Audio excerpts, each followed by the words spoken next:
Happy Pokemon Day, everybody!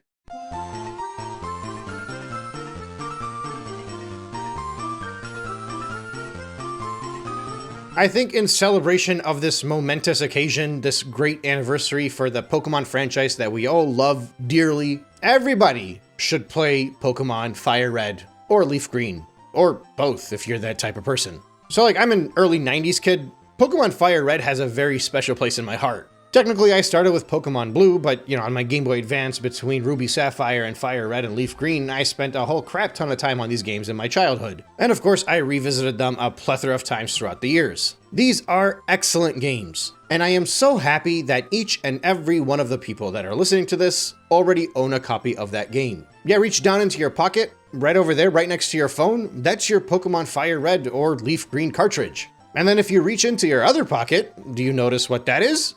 That is a device that allows you to dump your ROM.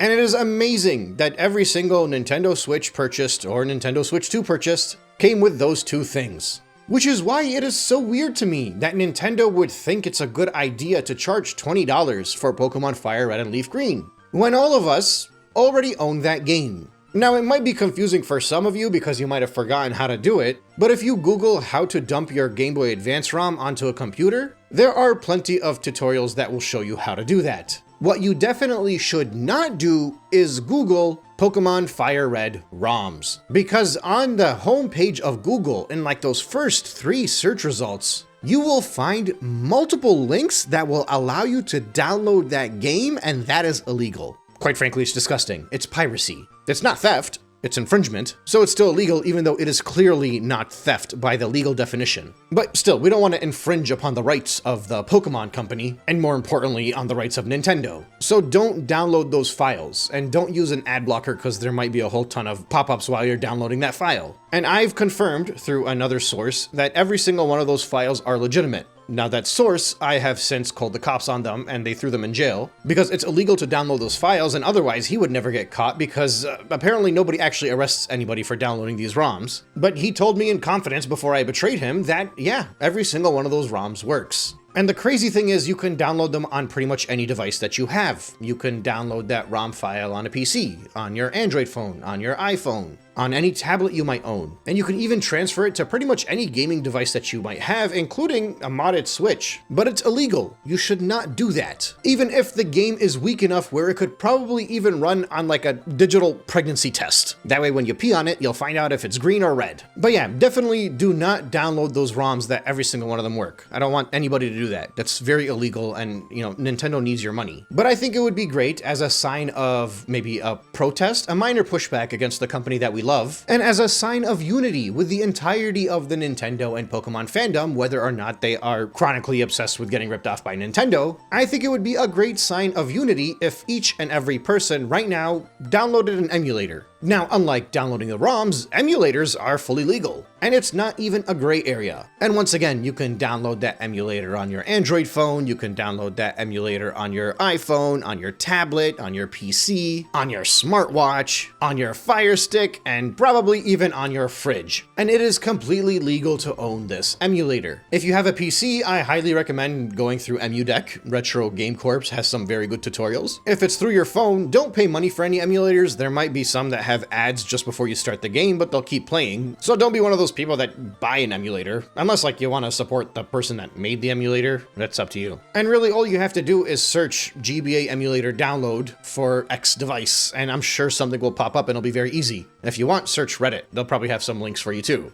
Since it is a Game Boy Advance emulator, there's gonna be very minimal tinkering required. Actually, there might be no tinkering required. I think most of them come just right out of the box working properly. This isn't like Mario Galaxy 2. I thought when Mario Galaxy 2 was released, everybody should be playing it, even if they shouldn't be buying it for the Switch 1. But in that case, it is a little bit harder to get the controls right sometimes because of the Wii remote and all that stuff. But GBA emulation is so simple that I think even if you've never emulated something before, you should be able to do it. And then, of course, so that we can all make sure we're following the law and not doing anything shady or illegal or, breaking any rules that Nintendo doesn't like, use that cartridge and that device that we talked about at the top of this video, plug it into your computer, rip out the ROM, put the ROM on whatever device that you have the emulator on, whether it's your phone or your PC or your digital interactive advent calendar. And once you have that ROM file ripped off of your cartridge and on the same device as the emulator is, just open up the emulator, click File or Start, and a New Game or a plus button, whatever pops up that tells you to pick a file, and then, scroll through your folder and pick the Game Boy Advance game. And it's that easy. And if you do it that way, it is entirely 100% legal. And since every single one of us already own the cartridge and the ROM dumper, I think we all should be playing Pokemon FireRed for Pokemon Day. I actually started playing it earlier this week when it was announced that it was coming to the Switch, because I'm like, I already have this game, so I'm just gonna play it. And I have been having a blast. And the funny thing is, I actually have more features available that are not going to be available on the release that Nintendo's putting out for $20.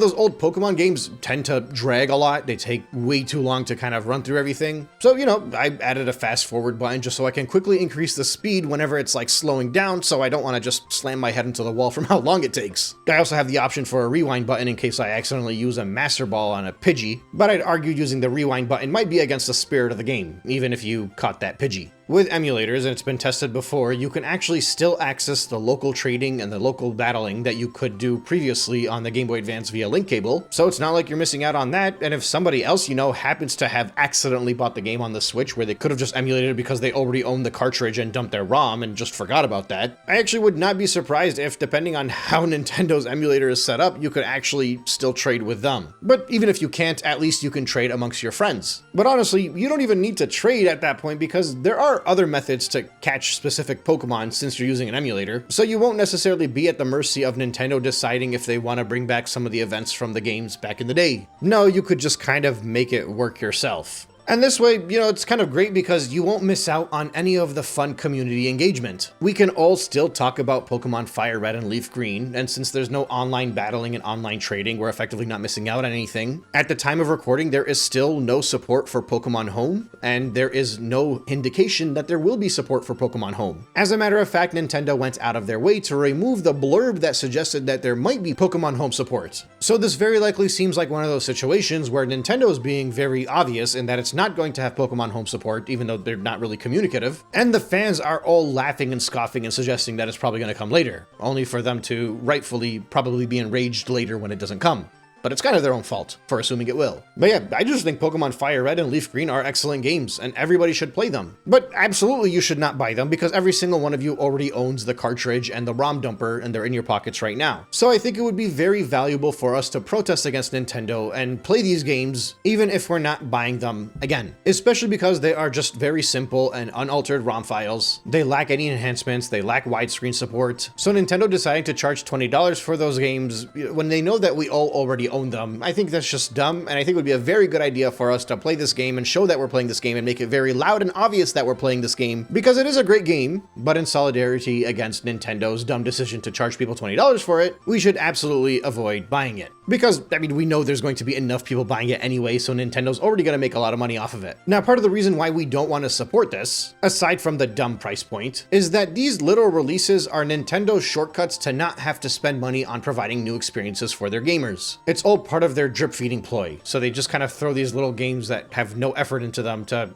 fill in the gaps. And of course, it's extremely lazy. And I don't think Nintendo should be supported for being lazy. I've kind of been stressing this for a while now, but when they're doing the Switch 2, they haven't gotten creative at all. They're basically doing the Switch 1 again. Not just in the hardware, but in the software as well. Zelda Breath of the Wild was a port of the Wii U game and it was released as a launch title for the Switch. And then now they're re-releasing it as a Switch 2 port, but also releasing Tears of the Kingdom. Donkey Kong Bonanza is the Odyssey game, Drag X Drive is the equivalent of ARMS, Mario Tennis Fever, Mario Tennis Aces. They're just like, oh, it worked last time, so let's do all the same thing again, but this time around, every single thing somehow is a step lazier. Like, for example, Super Mario Bros. U Deluxe was an early title for the Switch, and Super Mario Wonders port is a title for the Switch 2, early on. And then early on in the Switch 1's life, remember, they released Pokemon Let's Go Eevee and Pikachu, a Gen 1 game. It was a Gen 1 remake. The Let's Go games had their issues, don't get me wrong, but they were brand new games. This time around, they're like, wait, let's just do the Gen 1 thing again, only this time we'll put even less effort, and we'll just send out the ROM files. I mean, a Let's Go Johto game would have been nice, but that would require actual passion from the developers, something that just doesn't exist in the Nintendo sphere anymore. And quite frankly, I just don't believe that we should be rewarding this kind of behavior from Nintendo, especially if we expect them to ever have to try again, because they only try when they are struggling. And they're getting close, but they're not quite there yet, especially because so much of their finances rely on the Western markets, and the Western markets have been struggling for 3 or more months now. So I personally think the best way to get Nintendo to actually try and please their customer base, whether it's through price drops or being more communicative about what's coming, or announcing or releasing the games that they're probably sitting on already that have been developed, because they are known to do that, then I think the best way to combat that is through a protest, and the best way to protest it is to play Pokemon FireRed but not buy it. Just make sure you're not doing anything illegal. Now, let's say you're somebody that does not want to play Pokemon FireRed. There are similar alternatives. There's actually a ton of them, but the only one that I'm going to recommend, and it's because I'm actually friends with the developer / publisher of this one, is Evo Creo, which is available on Steam for $10, and Evo Creo 2, which has a demo available on Steam right now for free, and they have a planned release for Evo Creo 2 coming soon. But obviously, I am biased and only giving that game a shout out because I am friends with the developer, so you can do your research and see if you can find another alternative if you'd like. But yeah, if you've already played FireRed, and you don't feel like playing that again, and you want to try something interesting, there are plenty of indie titles available on Steam that I would argue by this point in time, 20 years after FireRed, especially because most of them were inspired by the early Pokemon games and have built off of that formula, they're probably a better experience now. And of course, to nobody's surprise, they're going to be cheaper than Pokemon FireRed and Leaf Green released for the Switch. So yeah, pick and choose what you want to do. I think everybody should play Pokemon FireRed, since that's available to everybody for free via the cartridge that's already in their pocket, but if they want to buy an indie game and do that instead, by all means, that's an option too. Just play either FireRed or something like FireRed, but make sure you are not giving your money to Nintendo. They do not deserve to be rewarded more than they're already going to be rewarded by their blind fandom for their incompetence. Capiche? Capiche. Happy Pokemon Day to all my friends.